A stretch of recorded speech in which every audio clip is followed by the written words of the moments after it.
Lisa, have you arrived at Awapuni? Yeah, I'm really looking forward to it, Aidan. There's a few in there that definitely stand out, so yeah, they're a good day to look forward to. Absolutely. We're going to just rip through a few of your chances, pick a few out. First of those we want to have a look at is Invisible Spirit. Now, this horse had been pretty impressive by all accounts at the jump outs. You've been aboard. What are your thoughts on this horse? Yeah, he's a really nice horse, quite compact and yeah, quite a solid little guy, charmed spirit. He got through the track really well at the at the Levin jump outs about a month or so back now.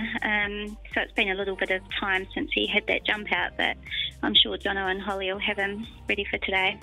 Just a tricky little barrier draw. How do you combat that, Lisa? Well, the rail's out 9 metres, Aidan, so we're sort of all going to be out in the middle of the track anyway, and it's just going to be a matter of who's handling the track the best. And I think, the wider barrier draws will come into play. Obviously, being the first flat race, the first race for us will be a bit different, but it will already have 2 races over it, so we'll be able to get a good guide on the best part of the track watching the first 2 races. Yeah, the first 2 there today are high weight races. Let's move you on to the 4th, Lisa. And you rode Deerfield at the trials on a couple of occasions, winning the 2nd of those. But you're on Lady Cartel, who was a trial winner at Waverley. Your thoughts on both of these two? First of all, on Lady Cartel, your mount. Yeah, I've actually ridden Lady Cartel a few times at the races before and won on her, and she's a really nice mare that placed in listed races last season. So I think she's a mare with a lot of upside. She's a really, really nice little mare, so that's the reason why I stuck with her, although, winning a trial in Deerfield, and he did win well. They put the blinkers on for that second trial, and he came away from them really well, and not a bad time for the wet conditions on that day.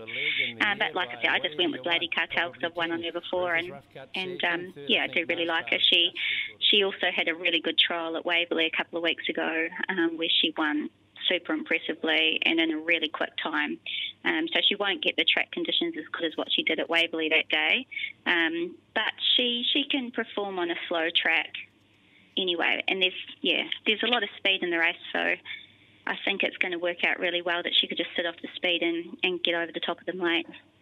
Yeah, Deerfield has come up favourite. What did you make of her trial? Of his trial? His trial, yeah, he did trial really well, and obviously he's going to come into this race fitter than a lot more, and a lot fitter than the rest of the field. But he'll be a really good chance. It's not a bad field. There is plenty of speed in there. You've got Deerfield with speed, you've got Desert Magic with speed. There's some horses in here with good form, so it's going to be a tough contest, but I still feel that I'm on the right horse. Okay, let's move you forward to race 8, and one of the best backed runners we're hearing through from bookmakers of the day has been Happy Star, a 2:30 favourite. You've been aboard for both the trial wins, and he looks to be going really well, Lisa. What's he showing you in those trials? Yeah, I've always really liked this horse. I've won on him twice before and placed. He loves a wet track. He's come back a lot bigger and a lot stronger than what he was last season.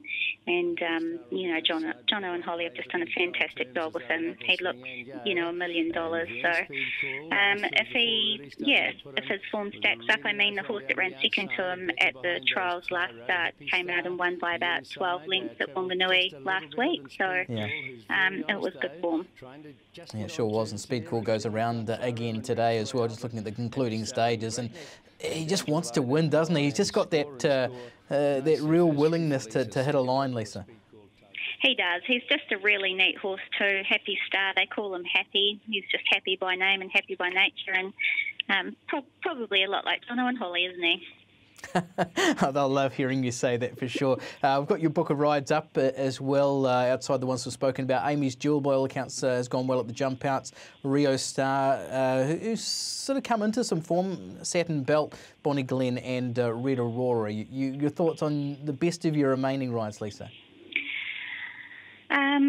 Probably the Maidener for Trudy. She goes really, really well. She's won a few jump outs, Amy's Jewel. I know they've got a massive rap on her, and I'm just hoping that she goes as well as what they think she does. I did ride her at the jump outs at Stratford 2 weeks ago, and she went really well there. She's a nice big mare. She's definitely got a lot of upside about her. I just hope that she gets through this track today, and then they can make a plan as to where to from that. Lisa, you are holding a lead in the Jockeys Premiership with only a month to go. Your thoughts on that race? Is it something you're really keen on achieving? I'm just keen to get back out there and ride and hopefully get some winners. And at the end of the day, if I can collect a 4th premiership, I'll be pretty rapt about that. But the premiership doesn't, it's not my main focus. Just getting back to work and riding winners is what I want to do.